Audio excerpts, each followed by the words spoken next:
Halo teman-teman. Sejak kita masih di sekolah, kita semua telah mendengar tentang lautan. Dan jika Anda tidak memperhatikan kuliah, terkadang Anda akan salah paham. Padahal, bumi hanya memiliki satu samudra, yang terbagi menjadi 5 wilayah berbeda, yang disebut Samudra Pasifik, Samudra Atlantik, Samudra Hindia, Samudra Arktik, dan Samudra Selatan. Meskipun mereka dibagi menjadi wilayah yang berbeda, di wilayah yang berbeda, mereka pada dasarnya adalah satu kesatuan yang utuh, badan air raksasa. Samudra Pasifik adalah samudra terbesar dan terdalam di bumi, seluas sekitar 165,25 juta kilometer persegi, terhitung sepertiga dari permukaan bumi. Untuk memudahkan membayangkan, jika kita jumlahkan seluruh luas daratan bumi, sekitar 150 juta kilometer persegi, masih belum mungkin untuk menutupi permukaan lautan ini. Samudra Pasifik membentang dari Samudra Arktik di utara, hingga Antartika di selatan. Lebar timur barat pada terbesarnya mencapai 19.800 km. Jaraknya kira-kira sama dengan jarak yang kita tempuh di belahan dunia. Tak hanya terluas, Samudra Pasifik juga merupakan samudra terdalam, dengan kedalaman rata-rata 4.280 meter. Titik terdalamnya ada di Palung Mariana. Kedalamannya 10.911 meter. Jika Anda meletakkan Gunung Everest di sini, itu akan jatuh seperti ini.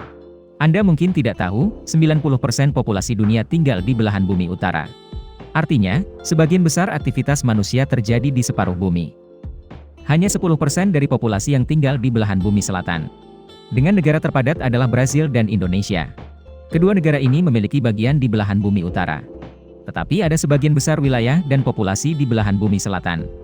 Alasannya karena sebagian besar lautan terletak di belahan bumi selatan. Jadi tanahnya sangat sedikit. Di daerah selatan lingkaran Antartika, akan ada beberapa hari di musim panas ketika matahari tidak pernah terbenam. Dan beberapa hari di musim dingin, matahari tidak pernah terbit. Ada tempat di dunia di mana Anda bisa melihat hari esok, yaitu Kepulauan Diomede, termasuk 2 pulau Diomede besar Rusia, dan Diomede kecil Amerika. Tempat ini sangat populer, karena ruang dan waktu di sini tidak terbatas. Berdiri dari Pulau Amerika melihat ke Rusia, Anda dapat melihat hari esok dan sebaliknya. Meski hanya berjarak 3,8 km. Hal aneh ini terjadi, karena mereka berada di zona waktu yang berbeda.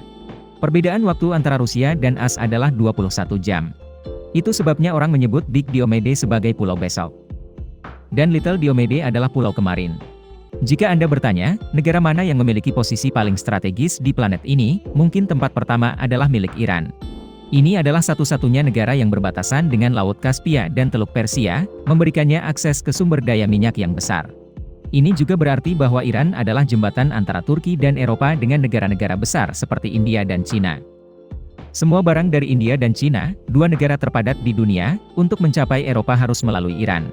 Selama Perang Dunia Kedua, pasukan Inggris dan Soviet menyerbu Iran, karena mereka membutuhkan senjata dan barang untuk memasok perang di front timur. Seandainya Iran tidak ditangkap, banyak pasokan yang diperlukan tidak akan sampai ke Uni Soviet dengan mudah. Ketika Anda tahu Gunung Everest tingginya 8,8 km, kita semua tahu bahwa ketinggiannya tidak diukur dari pangkal gunung ke puncak gunung. Ketinggian itu di atas permukaan laut. Namun, gunung ini ratusan kilometer dari laut, jadi bagaimana mereka bisa mengukurnya dari laut? Untuk memahami konsep ini, mari kita pelajari beberapa dasar terlebih dahulu. Permukaan laut memiliki tempat yang tinggi dan tempat yang rendah karena perbedaan topografi, gravitasi, suhu, arus laut dan arah air. Di masa lalu, perhitungan sangat rumit dan hanya para ilmuwan yang bisa mengerti. Saat ini, metode perhitungan secara bertahap diganti dan lebih sederhana. Secara khusus, NASA menggunakan satelit bernama JASON-3. Ini menggunakan gelombang elektronik untuk mengukur jarak.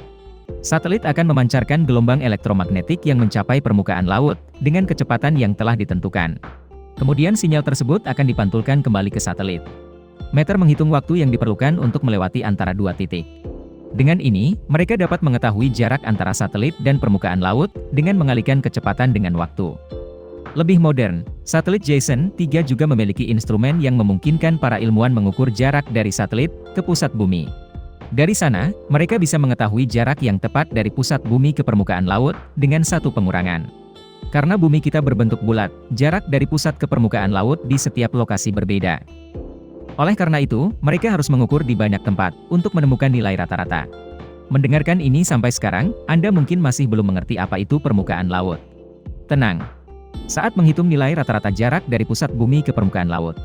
Misalnya yaitu 6.369 km. Mereka akan menyebutnya sebagai nol dan itu permukaan laut. Agar lebih mudah membayangkannya, mari kita ambil contoh Gunung Everest. Katakanlah permukaan laut adalah 0, konvensi dari 6.369 km. Artinya, jarak rata-rata dari pusat bumi ke lautan. Jarak dari pusat bumi ke kaki gunung adalah 6.368 km. Jarak yang diukur dari kaki gunung ke puncak gunung adalah 9,8 km. Tapi kami tidak mengambil nilai ini sebagai ketinggian gunung. Kita harus mengurangi rata-rata kenaikan permukaan laut di sini. Adalah 1 km. Maka, ketinggian gunung di permukaan laut adalah 9,8 dikurangi 1 sama dengan 8,8 km. Video berakhir di sini. Terima kasih semua untuk menonton dan menyukainya. Jika menurut Anda videonya bermanfaat, beri kami suka dan berlangganan saluran untuk mendukung kami. Sampai jumpa dan sampai jumpa lagi.